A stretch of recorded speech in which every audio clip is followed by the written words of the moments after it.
Ghadc Election Shakagaro Hills Autonomous District Council Kelanang Jam.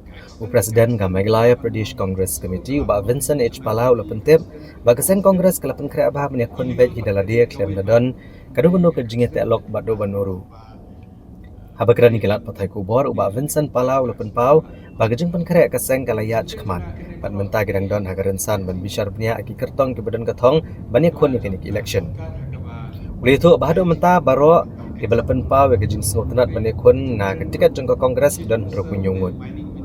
Presiden Gameglaya Pradesh Congress Committee ula pentip badan kumba Ngut di balak banweng no eladia. Namar kata kaseng kan Bishar kumbahan rupusan Ngut ki Kyrtong na kubenta baro ki constituency ha ke district council. Uba Vincent Palau ula pensyairu ke kongres kam dan jengmut menetekkan huan bat ki weipat ki sengsan pertai. Bat kaseng kalong ke balak loy ban bu ki Kyrtong ha baro ke jaka ban penia ke bor jangka hari lum garo.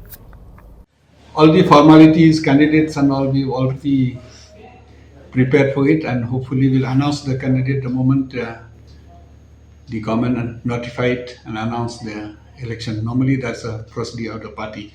But we're ready for it. Our people are on the ground, and hopefully we should do well. So far, how many have applied for a ticket now?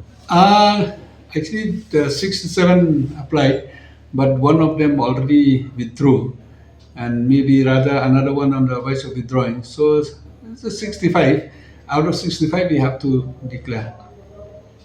All Wow. 29 seats. So the party will contest in all seats. Yeah, party definitely will contest all seats. Mas, will the party? No, we don't have any alliance with any party. So the party will go solo. Alone, yeah.